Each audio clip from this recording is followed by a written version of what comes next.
하나님의 말씀은 신약성경 고린도전서 15장 1절로 11절 말씀입니다. 찾으신 줄 알고 제가 봉독하겠습니다. 형제들아, 내가 너희에게 전한 복음을 너희에게 알게 하노니 이는 너희가 받은 것이요 또 그 가운데 선 것이라. 너희가 만일 내가 전한 그 말을 굳게 지키고 헛되이 믿지 아니하였으면 그로 말미암아 구원을 받으리라. 내가 받은 것을 먼저 너희에게 전하였노니 이는 성경대로 그리스도께서 우리 죄를 위하여 죽으시고 장사 지낸 바 되셨다가 성경대로 사흘 만에 다시 살아나사 게바에게 보이시고 후에 12 제자에게와 그 후에 500여 형제에게 일시에 보이셨나니 그 중에 지금까지 대다수는 살아있고 어떤 사람은 잠들었으며 그 후에 야고보에게 보이셨으며 그 후에 모든 사도에게와 맨 나중에 만삭되지 못하여 난 자 같은 내게도 보이셨느니라. 나는 사도 중에 가장 작은 자라. 나는 하나님의 교회를 박해하였으므로 사도라 칭함받기를 감당하지 못할 자니라. 그러나 내가 나 된 것은 하나님의 은혜로 된 것이니 내게 주신 그의 은혜가 헛되지 아니하여 내가 모든 사도보다 더 많이 수고하였으나 내가 한 것이 아니요 오직 나와 함께 하신 하나님의 은혜로라. 그러므로 나나 그들이나 이같이 전파하매 너희도 이같이 믿었느니라. 아멘. 1988년도에 미국의 대통령 선거 때 공화당의 부시와 민주당의 두카키스가 나와서 선거전을 합니다. 그때 민주당에서는 유명한 선거 캠페인의 문구를 이렇게 썼습니다. 뭐라고 썼냐면 Where is the beef? 무슨 말이냐면 고기는 어디 있나? 왜 여기서 고기가 나오냐면은 그때 당시 유명했던 윈드 햄버거라는 그 햄버거의 광고 문구가 있었는데 그 문구를 이대로 따다가 사용한 겁니다. 고기는 어디 있는가? 햄버거 드셔보셨지만 그 안에 고기 패드가 들어있잖아요. 근데 거기에 고기가 없다면은 햄버거 맛이 나겠습니까? 우리말로 말하면 안고 없는 찐빵이 되는 거죠. 그랬더니 상대당했던 공화당에서는 뭐라고 이것을 받아쳤냐면 잘 보세요. 여기에 W자에다가 X자를 쫙 그어버렸어요. 그리고 이 H자를 대문자로 바꿔버렸습니다. 그리고 이 물음표를 느낌표로 바꿨어요. 그래서 Here is the beef. 고기는 여기 있다. 민주당에서 고기는 어디 있냐? 라고 물었더니 공화당에서는 고기는 여기 있다. 라고 이렇게 받아친 겁니다. 이게 무슨 뜻이냐라고는 공약을 막 내놨는데 그 공약이 과연 지킬 만한 것이냐? 진짜 그야말로 헛된 공약 아니냐? 했더니 공약은 여기 있다.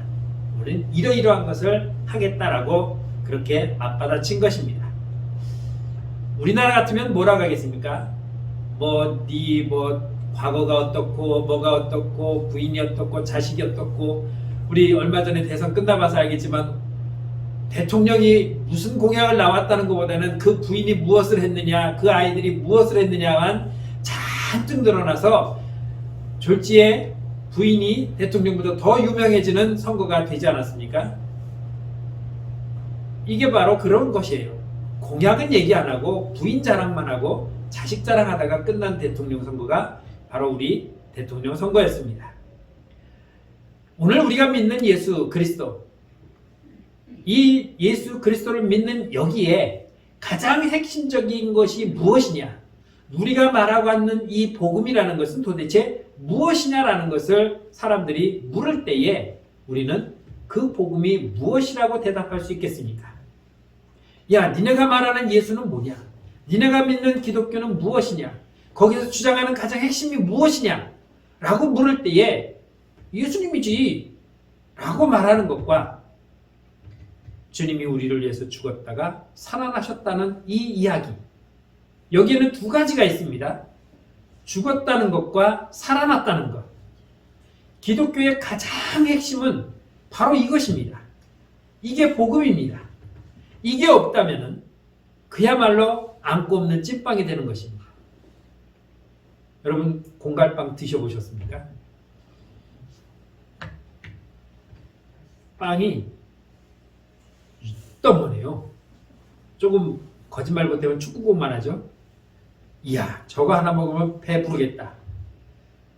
딱 한 입 비는 순간 바삭 부서지면서 속에는 아무것도 없이 마치 풍선 불어오는 것 같은, 겉으로는 그럴싸하고 커다래 보였는데 속은 텅 비었다는 거죠. 우리 기독교에 부활이 없다면 그것은 복음이 아닙니다. 거기에는 우리의 소망도 없어지는 것이고 우리가 바라보는, 우리가 꿈꾸는 천국도 없어지는 것입니다. 이렇게 가장 핵심인 복음을 빼어버리려고 하는 사람들이 예나 지금이나 많이 있었다는 거죠. 오늘 고린도 교회도 그러한 시도가 있었고 그러한 자들이 나타나기에 바울은 이 고린도 교인들에게 부활의 핵심적인 내용을 심어주기 위해서 그 복음의 핵심을 지키고자 오늘 이 말씀을 전하고 있는 것입니다. 그래서 1절과 2절에서 뭐라고 말하냐면, 형제들아 내가 너희에게 전한 복음을 너희에게 알게 하노니 이는 너희가 받은 것이요 또 그 가운데 선 것이라. 너희가 만일 내가 전한 그 말을 굳게 지키고 헛되이 믿지 아니하였으면 그 말로 말미암아 구원을 받으리라 하고 말하고 있습니다. 지금까지 너희에게 전한 이 복음, 이것이 내가 너희에게 알려준 가장 부활의 핵심이고 복음의 핵심이라는 것을 바울은 전해왔던 것이고, 너희가 이것을 믿기에 지금까지 그 믿음을 지켜올 수 있었다라는 것입니다. 이것이 사라져버린다면 우리는 믿는 것이 헛되는 것이고 아무것도 아니라는 것을 바울은 강조하고 있는 것입니다. 그렇다면 이렇게 강조하는 것, 아무리 그것이 좋다고 할지라도 그것이 좋다고 하는 이유가 있어야 될 거 아닙니까? 여러분, 녹용 드셔보셨습니까? 안 드셔보셨으면 돈이 생기면 우리 신장로님 주문하시면 살 수 있어요. 시중보다 싸고 중국산으로 바뀔 염려 없습니다. 녹용이 사람들이 좋다고 하는데 왜 좋습니까? 뭐가 좋은 거예요? 녹용이니까 좋은 겁니까? 아니죠. 녹용이라고 해서 사람들에게 다 좋은 건 아니에요. 안 좋은 사람도 있고 거부 반응이 일어나는 사람도 있습니다. 영양제라고 해서 다 좋은 게 아니에요. 맞는 사람도 있고 안 맞는 사람도 있어요. 그러나 대부분 영양제에 들어있는 성분이나 녹용에 들어있는 성분은 우리 몸을 보호하고 우리 몸을 좋게 하는 이로운 성분들이 들어있다는 게 과학적으로 밝혀져 있는 거예요. 옛날에는 과학적 근거 없이 그냥 좋다고 하니까 먹었는데 마침 좋은 거였어요. 그런데 지금은 어떻습니까? 이게 좋다 그러면은 뭐가 좋은 거야? 어디에 좋은 거야? 거기에 무슨 성분이 들어있는 거야? 아침 방송을 보다 보면요, 월요일부터 토요일까지는, 금요일까지는 뭐 별것 없어요. 근데 토요일 되면 유명한 연예인이 나와서 그릇 장사하고 옷 장사하고 화장품 장사하는데 주일날 아침에 보니까요 맨 영양제죠. 피부에 콜라겐이 좋다, 뭐 뼈에 뭐가 좋다, 온갖 건강식품이 주일날 아침에 나와요. 그러니까 건강에 관심이 있으신 분은 주일날 아침에 TV로 보시면 여기저기서 막 해요. 그럼 왜 좋다는 것인지, 무엇이 들어있어서 좋다는 것인지를 설명을 잘 해줘요. 그러면서 이것은 사람의 체질에 따라 다를 수 있습니다. 문구를 꼭 넣어주더라고요.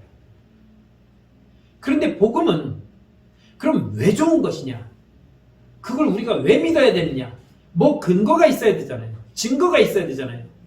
오늘 바울은 그것을 이렇게 말합니다. 3절과 4절에서 내가 받은 것을 먼저 너희에게 전하였노니 이는 성경대로 그리스도께서 우리 죄를 위하여 죽으시고 장사 지낸 바 되셨다가 성경대로 사흘 만에 다시 살아나셨다. 성경에서 말하고 있다는 것입니다. 내가 말하는 것이 아니라 성경에서 그렇게 말하고 있다는 거예요. 유대인들에게서 성경은 어떤 것입니까? 하나님의 말씀이에요.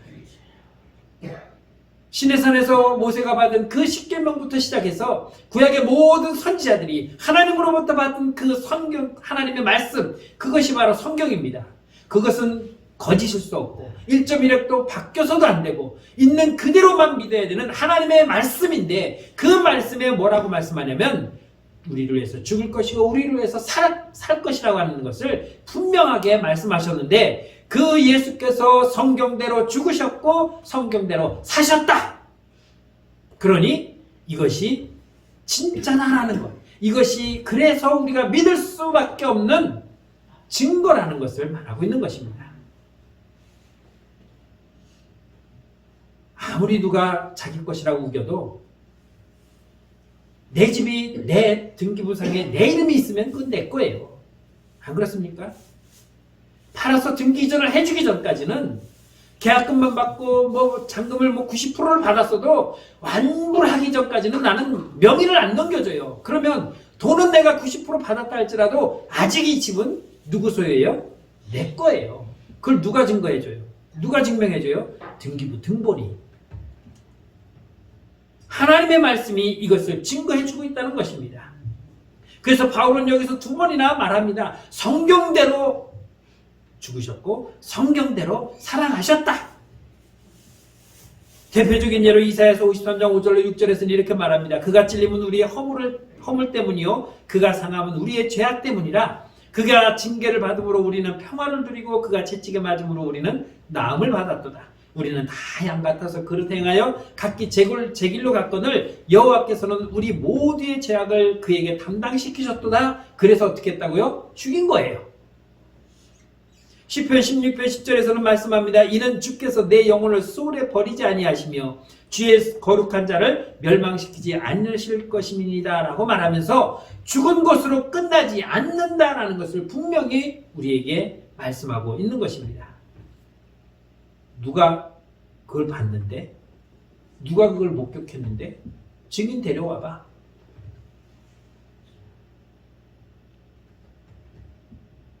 증인보다 더 권위 있는 것이 오늘 성경 말씀이라는 것을 우리는 분명히 믿어야 하는 것입니다. 여러분 예수를 왜 믿습니까? 예수가 부활한 걸 보셨습니까? 우리는 못 봤어요. 그런데 우리가 믿는 유일한 이유는 무엇입니까? 성경에 기록되어 있기 때문에. 그래서 우리는 성경대로 이 말씀을 믿는 것이고 이것이 가장 확실한 증거라는 것을 우리에게 보여주고 있는 것입니다. 베드로는 막달라 마리아가 전해주는 말을 듣고 무덤으로 달려갔습니다. 그런데 무덤에 들어가서 보니까 정말 무덤은 비었는데 빈 무덤을 보고 우리 예수가 부활하셨구나라고 믿은 것이 아니었습니다. 요한복음 20장 9절에서는 이렇게 말합니다. 그들은 성경에 그가 죽은 자 가운데서 다시 살아나야 하리라 하신 말씀을 아직 알지 못하였다라고 말하고 있습니다. 주님이 살아나신 그 이유를 몰랐다는 거죠. 왜 몰랐습니까? 말씀을 알지 못했기 때문에. 우리가 왜 믿음이 없습니까? 말씀을 깨닫지 못하기 때문에 믿음이 없어요. 말씀을 내가 온전히 믿지 못하기 때문에 믿음이 없는 겁니다. 여러분 우리가 왜 의심을 갖습니까? 먹어보질 못했기 때문에, 써보질 않았기 때문에. 그래서 이걸 사야 되나 말아야 되나 필요한 것 같은데 라고 머뭇거리는 이유가 그것입니다. 유튜브에 보면요 이런 사람이 있더라고요. TV 홈쇼핑에 뭐든 붙이기만 하면 착 달라붙어요. 사다리를 잘랐다가 붙이면 그 사다리를 올라가서 뛰어도 괜찮아요. 오한마를 갖다 손잡이를 잘라놨다가 딱 붙여갖고 후드려쳐도 안 부러져요. 근데 이걸 실험하는 사람이 있어요. 진짜 그런가? 근데 가짜더라고요.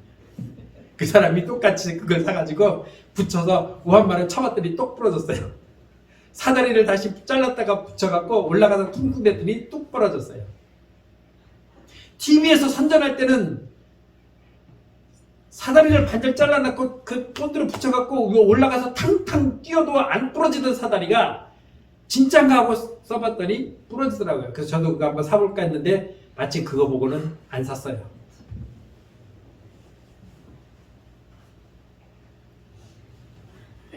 그 사람이 자기가 방송을 만들어서 안 올렸다면 저도 한번 샀을 거예요. 그래서 쓰다가 에이 속았다.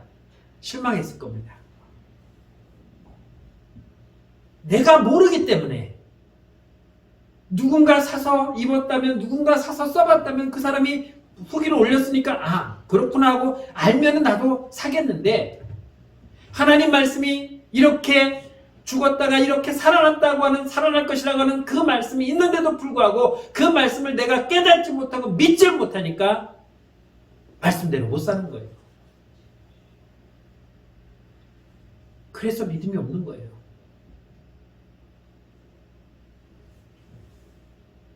엠마오로 내려가는 두 제자가 걸어가면서 예수님에게 말합니다.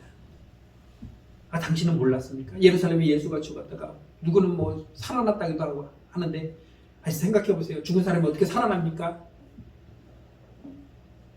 그런데 그 분이 지금 함께 걸어가는 분이 주님이신 것을 깨닫지 못합니다. 이분이 주님이라는 사실을 잊어버린 것이 아니라 아예 깨닫지를 못했습니다. 왜? 우리가 함께 했던 예수님은 죽었기 때문에. 오, 비슷하다. 야, 세상에 똑같은 사람 많네. 여러분 생각해 보세요. 돌아가신 아버지가 살아나서 내 옆에서 돌아가면서 어떤 노인이 얘기를 하는데, 설마 이분이 돌아가신 내 아버지라고 상상이나 하겠습니까? 누가복음 24장 25절 27절에서 이렇게 말합니다. 이르시되 미련하고 선지자들이 말한 모든 것을 마음에 더디 믿는 자들이여, 그리스도가 이런 고난을 받고 자기의 영광에 들어가야 할 것이 아니냐 하시고, 이에 모세와 모든 선지자의 글로 시작하여 모든 성경에 쓴 바 자기에 관한 것을 자세히 설명하시니라고 했는데도 불구하고 못 믿었습니다. 31절에서 이렇게 말합니다. 서로 말하되 길에서 우리에게 말씀하시고 우리에게 성경을 풀어주실 때에 우리 속에서 마음이 뜨겁지 아니하더냐. 말할 때는 몰랐는데 그 말을 듣다 보니까 내 마음속에 갑자기 뜨거워지기 시작하는데, 그 뜨거워지는 이유가 무엇입니까? 말씀이 깨달아지고 믿어지게 되니까 그때서야 주님이 보이게 된 겁니다.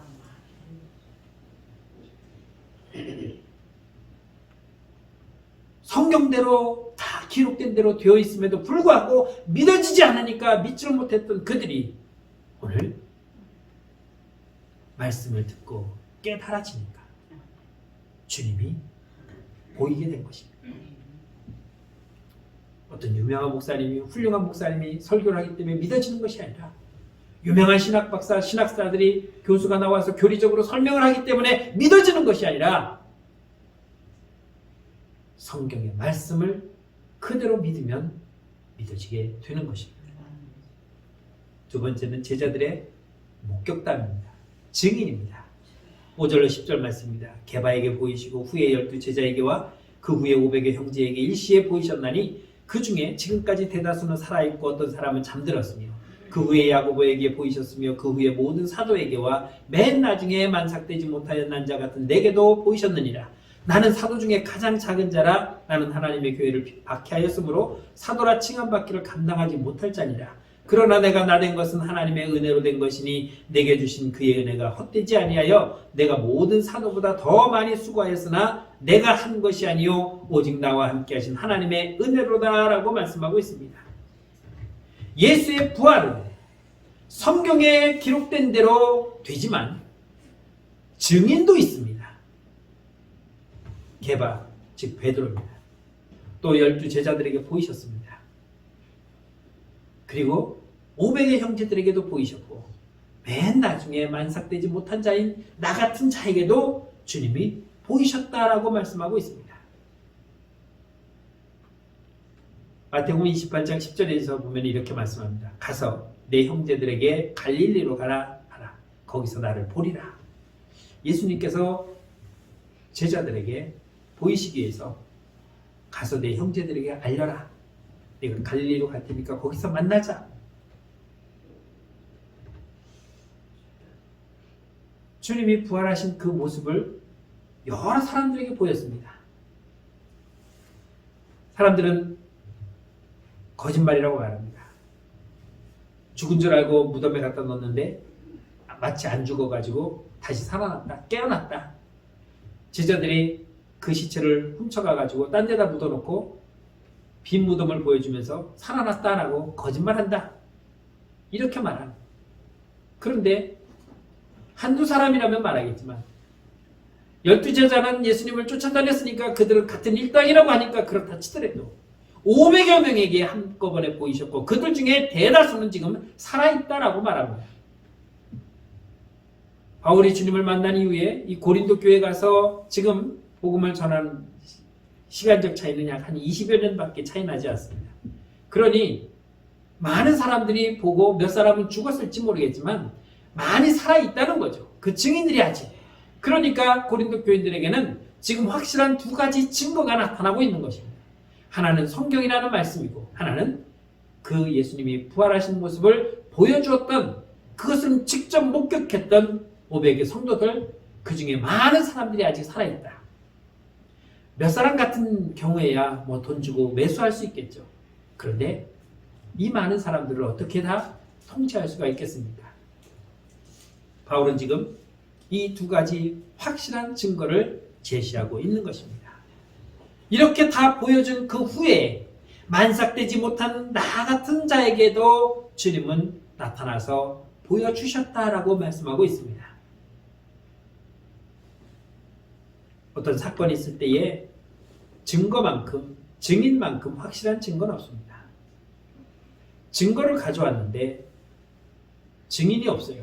그러면 이 증거가 진짜인가 가짜인가 고민을 해요. 그런데 증거도 있고 증인도 있습니다. 아, 그거 맞습니다. 그 자리에 있던 거예요. 내가 봤습니다. 하면은 끝난 거예요. 많은 사람들이 보았는데 내가 본 것을 어떻게 입을 다물고 있겠습니까? 여러분 동화책에 나오는 임금님기는 당나귀처럼 그냥 평범한 사람이 당나귀도 아니고 임금님 귀가 당나귀인데 내가 이것을 어떻게 만화를 안 하고 살아요? 입 다물고 살다가 내가 죽게 생겼으니까 대나무 밭에 가서 구덩이를 파고 임금님 귀는 당나귀다! 마음껏 소리쳐봤어요. 그리고는 속이 풀어졌나 했더니 대나무가 자라면서 바람에 흔들리면서 임금님 귀는 당나귀 이래요. 임금님 귀는 당나귀 이래요. 이야기니까 그렇죠. 우리는 내가 본 것에 대해서 입 다물고 살 능력이 없어요. 세상에 그 사람이 그렇대.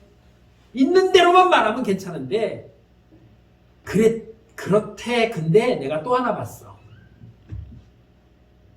그리고 내가 계속 봤어. 이게 우리들의 본성이에요. 말하지 않고는 못 베기는 게 우리들의 본성이에요. 베드로는 죽기 전에 베드로후서 1장 16절에서 이렇게 말합니다. 우리 주 예수 그리스도의 능력과 강림하심을 너희에게 알게 한 것이 교만이 만든 이야기를 따른 것이 아니요 우리는 그의 크신 위엄을 친히 본 자다. 내가 복음을 지금까지 전한 거 그냥 만들어낸 것이 아니라 그의 죽으심과 그의 부활하심을 내가 친히 봤다라고 고백한 것입니다. 그리고 당당하게 순교한 것입니다. 예수님의 부활이 이처럼 제자들 뿐만 아니라 많은 사람들에게 확신을 주었고 그 확신을 가지고 증인으로 살았던 것을 우리는 알아볼 수 있는 것입니다. 사건의 현장에는 증거도 있고 증인도 있습니다. 없으면은 아무리 주장을 해도 받아들여지지 않습니다. 그런데 증거도 있고 증인이 있다면 그 이상 확실한 것은 없는 것이죠. 그래서 11절 말씀에서 이렇게 말씀합니다. 그러므로 나나 그들이나 이같이 전파하며 너희도 이같이 믿었느니라. 증거도 제시했고 증인도 제시해서 그렇기 때문에 내가 그것을 믿고 전파한 것처럼 그렇기 때문에 너희도 지금 믿는 것이다 라고 말하는 것입니다. 우리는 증거도 보았고 증인도 봤습니다. 그러면 안 믿을 이유가 없죠. 그렇다면 이제 우리에게 남아있는 건 무엇입니까? 2절에 있는 말씀처럼 내가 전한 그 말을 굳게 지키고 헛되이 믿지 아니하였으면 그로 말미암아 구원을 받으리라. 우리가 전해드린 이 예수 그리스도에 대해서 우리가 믿었다면 이제 우리는 헛된 것을 믿는 것이 아닙니다. 우리가 믿는 예수로 말미암아 나에게는 확실한 구원의 신념이 들어오게 된 것이고 우리에게는 확실한 천국이 보장되어 있다는 것을 우리는 부정할 수가 없다는 것입니다. 바꿔 말하면 부활을 믿지 않고는 예수를 믿는다고 내가 구원받았다고 말할 수 없는 것입니다. 그만큼 이 복음에는 가장 핵심은 예수가 나를 위해서 죽었다는 사실과 예수 그리스도가 부활하셨다는 사실입니다. 이것은 누가 전해져 오는 전설처럼 내려오는 이야기도 아닙니다. 성경에 그렇게 구약에서 기록되어 있습니다. 그가 유대 땅 베들레헴에서 태어날 것이고 그가 십자가에 못 박아 죽을 것이고 그가 죽은 지 사흘 만에 다시 살아날 것이다. 이것을 성경이 예언을 해놨습니다. 기록해놨습니다. 그리고 주님은 그 예언된 대로 성경이 전하는 대로 그렇게 죽으셨습니다. 그리고 살아나셨습니다. 그리고 우리에게 부활의 첫 열매가 되셨다고 증거하고 있는 것입니다. 이것이 전파되어졌고 이것을 우리는 믿었습니다. 의심할 이유가 없었습니다. 왜냐하면 증거가 너무 뚜렷했고 증인이 너무 확실했기 때문에. 사랑하는 성도 여러분, 초대교회도 이 복음을 무너뜨리려고 행했던 많은 자들이 있었습니다. 그러나 너무나도 분명한 증거가 있었기에 너무나도 확실한 증인이 있었기에 이 복음을 부정할 수가 없었고 그렇게 전파되어진 그 복음, 그렇게 주님의 죽으심과 부활을 목격한 사람들의 분명한 증인이 있었기에 수많은 사람들이 그것을 믿었고 그것을 믿는 많은 사람들이 또 그의 다른 사람 외의 후손들에게 우리들에게까지 그 복음이 전해져 내려왔던 것입니다. 주님의 부활, 오늘 사망 권세를 이기시고 우리에게 그 부활의 첫 열매로 부활하신 그 주님을 바라보면서 아직도 우리의 믿음이 부족하다면 말씀을 듣고 깨닫고 그리고 그 말씀으로 인하여 부활의 신앙을 가지고 온전한 믿음의 삶을 살아가시는 저와 여러분들의 삶이 되기를 주의 이름으로 축원합니다. 기도하겠습니다. 참 좋으신 하나님, 은혜를 감사합니다. 우리의 죄를 위하여 하늘의 보좌를 버리시고 성경에 약속하신 대로 이 땅에 오셔서 십자가에 못 박혀 죽으셨습니다. 그리고 성경대로 다시 사흘 만에 부활하셔서 우리에게 부활의 첫 열매가 되시고 우리에게 구원의 확신을 주시며 우리에게 하늘의 소망을 주신 것을 감사드립니다. 주님의 그 놀라운 은혜와 그 부활의 기쁨과 그 부활의 소망을 우리가 간직하고 더 굳게 믿고 더 많은 사람들에게 전파하며 살아가는 믿음의 성도들이 되게 하여 주옵소서. 예수님의 이름으로 감사하며 기도드렸습니다. 아멘.